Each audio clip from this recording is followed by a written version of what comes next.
दोस्तों नमस्कार, जोहार। ही चलते हैं झारखंड सूबा की ताजा खबरों की ओर। लेकिन उससे पहले अगर आपने अभी तक इस चैनल को सब्सक्राइब नहीं किया तो कर ले, जिससे कि आपको झारखंड सूबा की ताजा खबर रोजाना मिलती रहे। पहली बड़ी खबर, बोकारो में 25 साल के युवक ने की आत्महत्या। पुलिस को मिला सुसाइड नोट। बोकारो के BS थाना क्षेत्र के 2B स्थित सौरभ शिशु विद्या मंदिर के छत के ऊपर कमरे में 25 वर्षीय युवक कुणाल कुमार ने फांसी लगाकर आत्महत्या कर ली। आत्महत्या से पहले मृतक ने वीडियो बनाते हुए एक सुसाइड नोट भी छोड़कर रखा है। इसमें एक लड़की को उसने अपने माता पिता को आत्महत्या के लिए जिम्मेदार बताया। घटना के बाद पहुंची पुलिस ने शव को कब्जे में लेकर पोस्टमार्टम के लिए भेज दिया है। पुलिस मामले की छानबीन कर रही है। पुलिस प्रथम दृष्टया में इसे आत्महत्या मान रही। अगली खबर, नाबालिग से रेप के आरोप में घिरे बीजेपी के प्रत्याशी ब्रह्मानंद नेताम की मुश्किलें कम नहीं हो रही। झारखंड पुलिस ने स्थानीय पुलिस के साथ टीम ने बीजेपी प्रत्याशी ब्रह्मानंद नेताम के साथ 2 अन्य के घरों में दबिश दी थी। तीनों अभियुक्तों के घर पहुंचकर नोटिस भी थमाया गया था। वहीं भानु प्रतापपुर उपचुनाव में बीजेपी प्रत्याशी ब्रह्मानंद नेताम को गिरफ्तार करने के लिए झारखंड पुलिस कांकेर में डेरा जमा चुकी है। अगली खबर, झारखंड सरकार को उत्पाद विभाग की वजह से 550 करोड़ का घाटा हुआ। किसी भी राज्य की आर्थिक स्थिति संभाले रखने में एक महकमा सबसे ज्यादा योगदान करता है, वो है उत्पाद विभाग। लेकिन इसी उत्पाद विभाग ने झारखंड की हेमंत सरकार को 550 करोड़ का नुकसान पहुंचाया। सीएम हेमंत सोरेन के द्वारा बनाई गई नई उत्पाद नीति के तहत राजस्व की समीक्षा की गई। जो नतीजे सामने आए वो हैरान करने वाले थे। सरकार को 550 करोड़ का घाटा हुआ। फिर क्या था? सूबे के सीएम हेमंत सोरेन ने जिम्मेदार अधिकारियों को फटकार लगाई और जल्द ही टारगेट पूरा करने को कहा है। अगली खबर, झारखंड की राजधानी समेत कई शहरों में बिजली कटौती, लोग परेशान हैं। सरकार से गुहार लगाई गई है। झारखंड देश का सबसे बड़ा कोयला उत्पादक है। बावजूद यहाँ की जनता बिजली संकट से जूझने को मजबूर है। दिन में मुश्किल से 8 या 9 घंटे लाइट आती है। राजधानी रांची समेत कई शहरों में बत्ती गुल के लोगों के लिए बहुत बड़ी मुसीबत बनती जा रही है। वहीं बिजली संकट को लेकर प्रदेश में सियासी सरगर्मी बढ़ गई है। देश का सबसे बड़ा कोयला उत्पादक राज्य झारखंड एक बार फिर से बिजली संकट से जूझ रहा। अगली खबर, अब राज्य में सरकारी स्कूलों के बच्चे और शिक्षक बोलेंगे फराटेदार अंग्रेजी। एक तरफ जहां राज्य में क्षेत्रीय भाषा को बढ़ावा देने के लिए राज्य सरकार फैसला ले रही है, वहीं दूसरी ओर अंग्रेजी के प्रति भी सरकार का प्रेम बढ़ चुका है। इसके पीछे की वजह जो भी हो, लेकिन शिक्षा विभाग ने एक NGO के माध्यम से स्कूलों में अंग्रेजी साक्षरता कार्यक्रम चलाने का निर्णय किया, जिसके तहत स्कूली बच्चों और शिक्षकों को अंग्रेजी की जानकारी दी जाएगी। लीप फॉर वर्ड NGO को इसके लिए अधिकृत किया गया है। अगली खबर, झारखंड के फुटपाथी दुकानदारों के लिए CP सिंह ने CM से रखी मांग। नेशनल फेडरेशन हॉकर की तरफ से रांची में 3 दिवसीय सम्मेलन का आयोजन किया गया। सम्मेलन में रांची विधायक CP सिंह भी मौजूद रहे और इस दौरान CP सिंह ने राज्य सरकार से राज्य के वेंडरों के लिए और अस्थायी वेंडर जोन बनाने की मांग की। ये भी कहा कि राज्य के सभी लोग सरकारी नौकरी ही नहीं कर सकते, ऐसे में कुछ इस तरह भी दुकान लगाकर दुकानदारी करते हैं। इस तरह का वेंडिंग जोन दुकानदारों को बेहतर सुविधा के लिए जरूरी है, ताकि उन्हें किसी तरह की कोई दिक्कत न हो। अगली खबर, झारखंड के साहिबगंज समेत संथाल परगना के अन्य जिलों से जुड़े खनन घोटाला मामले में भाजपा विधायक दल के नेता एवं राज्य के प्रथम CM बाबूलाल मरांडी ने हेमंत सरकार पर फिर से निशाना साधा। बाबूलाल मरांडी ने कहा कि साहिबगंज में जिस तरह का कारनामा किया गया है, वो दिन दूर नहीं जब कोई गैंग्स ऑफ साहिबगंज नाम की फिल्म बना देगा। बाबूलाल मरांडी ने साहिबगंज के उपायुक्त एवं पुलिस अधीक्षक पर भी मुख्यमंत्री हेमंत के विधायक प्रतिनिधि पंकज मिश्रा के इशारे पर काम करने का इल्जाम लगाया। अगली खबर, पारा शिक्षकों ने हाईकोर्ट से लगाई गुहार, सहायक शिक्षक के बराबर वेतन की मांग। टेट परीक्षा पास पारा शिक्षकों के समायोजन की मांग वाली याचिका पर झारखंड हाईकोर्ट में सुनवाई हुई। पारा शिक्षक के सहायक शिक्षक के बराबर वेतन की मांग कर रहे और याचिकाकर्ता की ओर से अधिवक्ता ने कोर्ट से गुहार लगाई है कि पारा शिक्षकों को सहायक शिक्षक के बराबर वेतन मिलना चाहिए, क्योंकि वह लंबे समय से पारा शिक्षक के तौर पर काम कर रहे हैं। ऐसे में उन्हें नियमित किया जाना चाहिए और सहायक शिक्षक के बराबर वेतन दिया जाना चाहिए। अगली खबर, झारखंड नगर निकाय चुनाव में OBC को आरक्षण नहीं देने के मामले में हेमंत सरकार को नोटिस दिया गया। सर्वोच्च न्यायालय ने झारखंड सरकार के मुख्य सचिव को अवमानना नोटिस जारी किया है। सर्वोच्च न्यायालय ने यह नोटिस सांसद चंद्र प्रकाश चौधरी के द्वारा सर्वोच्च न्यायालय में दायर की गई अवमानना वाद याचिका पर किया। न्यायालय में सुनवाई के दौरान प्रार्थी की ओर से वरीय अधिवक्ता अमित कुमार ने पक्ष रखा। चंद्र प्रकाश चौधरी ने सर्वोच्च न्यायालय में झारखंड सरकार के खिलाफ झारखंड में बिना OBC आरक्षण के नगर निगम निकाय चुनाव कराने के विरुद्ध अवमानना वाद याचिका दायर की है। याचिका में कहा गया कि झारखंड सरकार ने पंचायत चुनाव के पहले सर्वोच्च न्यायालय में जो शपथ पत्र दायर किया था, उसका पालन नहीं किया गया। अगली खबर, झारखंड में कम बिकी शराब तो भड़क गए मुख्यमंत्री हेमंत सोरेन। लगा दी अफसरों की क्लास, कहा कि सख्त कदम उठाए। शराब राज्य सरकारों के लिए एक दुधारू गाय की तरह है। सरकार को खजाने भरने में इसका सबसे बड़ा योगदान होता है। आपको याद होगा कि कोरोना के समय पहले लॉकडाउन के बाद सबसे पहले शराब की दुकानें खोली गई थी। इसके पीछे सबसे बड़ा कारण था राज्यों के खाली हुए खजाने।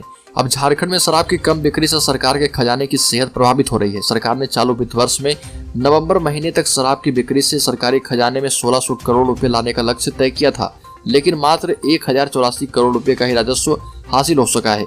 इस पर राज्य के मुख्यमंत्री हेमंत सोरेन चिंतित है।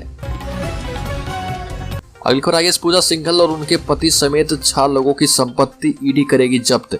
ईडी ने झारखंड में मनरेगा घोटाले में जेल में बंद निलंबित आईएएस पूजा सिंघल की चल अचल संपत्तियां जब्त करने की प्रक्रिया शुरू कर दी है। भरोसेमंद सूत्रों के मुताबिक सिंघल के अलावा उनके पति अभिषेक झा, उनके chartered accountant Suman Kumar Singh, 4 junior engineer की संपत्ति जब्त की जाएगी। ईडी ने इन सभी की संपत्तियों की सूची तैयार कर ली है। इन्हें जब्त करने की कार्रवाई अगले हफ्ते होने की संभावना है। मनरेगा घोटाला का यह मामला झारखंड के खूंटी जिले का है। पूजा सिंघल खूंटी के उपायुक्त के रूप में 16 फरवरी 2009 से 19 जुलाई 2010 तक पोस्टेड थी। अगली खबर पलामू में झारखंड मुक्ति मोर्चा नेता को धमकी देने के आरोप में अमन साहू के 2 गुर्गे गिरफ्तार। पलामू जिला अंतर्गत रेड़मा चौक स्थित गंगा हॉस्पिटल के चेयरमैन सह झारखंड मुक्ति मोर्चा के नेता संजीव कुमार तिवारी को अमन साहू के 2 गुर्गे ने जान से मारने की धमकी दी है। जानकारी मिलते ही पुलिस ने 2 आरोपियों को गिरफ्तार किया। जानकारी के मुताबिक रात करीब 9:45 पर अमन साहू के 2 गुर्गे गंगा हॉस्पिटल पहुंचे और झारखंड मुक्ति मोर्चा नेता श्री तिवारी के ड्राइवर से बगजग एवं हाथापाई करने लगे। मुख्यमंत्री सुकन्या योजना का बदल दिया गया नाम। अब परिवार की 2 बेटियों को इस सावित्रीबाई फुले किशोरी समृद्धि योजना का मिलेगा लाभ। झारखंड सरकार ने हाल के दिनों में विभिन्न कल्याणकारी योजनाओं के प्रावधानों, नियमों एवं शर्तों में बदलाव किए। उनका लाभ लेने के लिए नई शर्तों का पालन करना जरूरी होगा।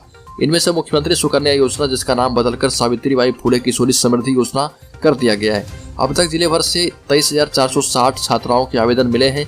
इसके अलावा मुख्यमंत्री कन्यादान योजना, सीएम दाल भात योजना और जन वितरण प्रणाली में भी बदलाव किए गए। अगली खबर, रांची में बापू वाटिका से लेकर राजभवन तक आक्रोश मार्च निकाला गया। ट्रिपल टेस्ट कराकर ओबीसी को 27% आरक्षण देने की मांग। राष्ट्रीय ओबीसी मोर्चा ने राज्य सरकार से सुप्रीम कोर्ट के निर्देशा मुताबिक ट्रिपल टेस्ट कराकर के ओबीसी को 27% आरक्षण देने की मांग की। इसे लेकर मोर्चा के प्रदेशाध्यक्ष राजेश कुमार गुप्ता के नेतृत्व में बापू वाटिका से लेकर राजभवन तक आक्रोश मार्च निकाला गया। सरकार को संबोधित ज्ञापन डीसी ऑफिस में सौंपा गया है। गुप्ता ने कहा कि ओबीसी का आरक्षण सुनिश्चित किए बगैर पंचायत चुनाव करा लिया गया। निकाय चुनावी कराने की कोशिश की जा रही है, जबकि अन्य राज्यों में उसी समय ट्रिपल टेस्ट कराकर के ओबीसी को पंचायत में आरक्षण दे दिया गया था। अगली खबर, झारखंड में ऑपरेशन ऑक्टोपस सफल रहा। झारखंड में नक्सलियों के खिलाफ चलाया जा रहा अभियान ऑपरेशन ऑक्टोपस सफल हो रहा। केंद्रीय रिजर्व पुलिस बल, सीआरपीएफ और झारखंड सरकार के द्वारा मिलकर चलाए जा रहे अभियान में अब तक कई हार्डकोर नक्सलियों के कैंप, भारी मात्रा में हथियार, बम बनाने का सामान और विस्फोटक की कई खेप मिली है। बूढ़ा पहाड़ एक वक्त नक्सल कॉरिडोर के नाम से अपनी पहचान रखता था। जब बूढ़ा पहाड़ अपनी पहचान बदल रहा, सुरक्षा बल लंबे समय से इस इलाके में सर्च अभियान चला रहे। दूर दराज के गाँव को विकास के रास्ते से झारखंड सरकार जोड़ने की पहल कर रही है। कई गाँव में बिजली पहुंच रही है। सुरक्षा बल ऐसे इलाके में कैंप कर रहे हैं जहाँ कभी नक्सलियों का दबदबा था।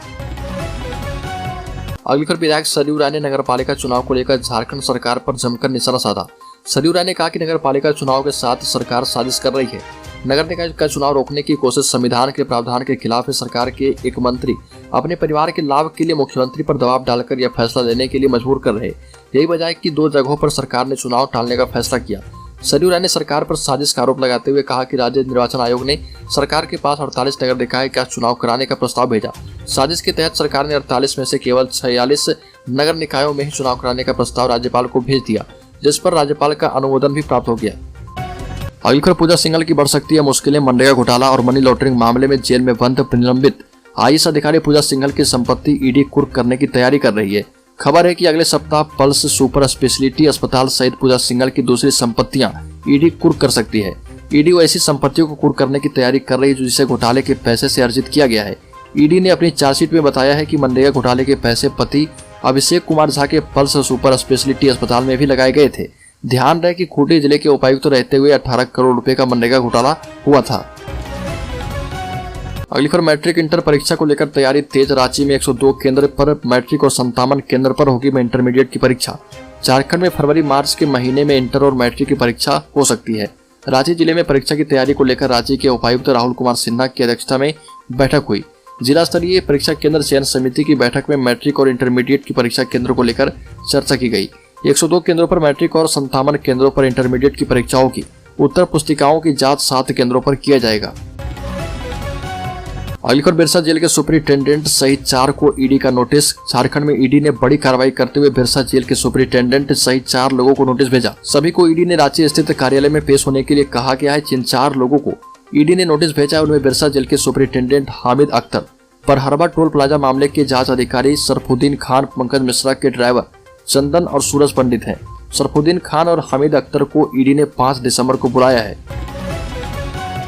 अगली खबर, पूर्वी सिंहभूम जिले को टीबी मुक्त बनाने एवं टीबी रोगियों की पहचान कर सही समय पर उपचार उपलब्ध कराने के उद्देश्य से जिले के सभी स्वास्थ्य केंद्रों में कैंप का आयोजन किया गया। शिविर के पहले दिन 51 जगहों पर शिविर लगाकर लोगों की जांच की गई, जिसमें 556 संभावित टीबी मरीजों की जांच की गई एवं 468 सैंपल माइक्रोस्कोपिक केंद्र भेजा गया, जिसमें एक मरीज टीबी से संक्रमित पाया गया।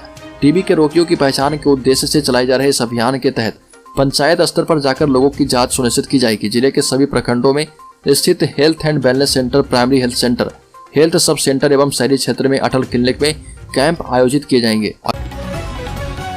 अगली खबर, राज्य के 25,000 पारा शिक्षक बन पाएंगे अस्थायी शिक्षक। राज्य के प्राथमिक एवं मध्य विद्यालय में 50,000 शिक्षकों की नियुक्ति की जाएगी। इसमें 50% पद आरक्षित होने से 25,000 पारा शिक्षक सरकारी शिक्षक बन पाएंगे। नियुक्ति परीक्षा में शामिल होने के लिए पारा शिक्षक को झारखंड शिक्षक पात्रता परीक्षा पास होना अनिवार्य होगा। पारा शिक्षक को इसके लिए परीक्षा पास करनी होगी। अगली खबर, झारखंड शिक्षा परियोजना में नए सिरे से होगी रद्द हो चुके 4 विज्ञापनों के लिए बहाली। झारखंड शिक्षा परियोजना परिषद ने विभिन्न पदों पर होने वाली बहाली के लिए निकाले गए 4 अलग अलग विज्ञापन पिछले दिनों रद्द कर दिए थे।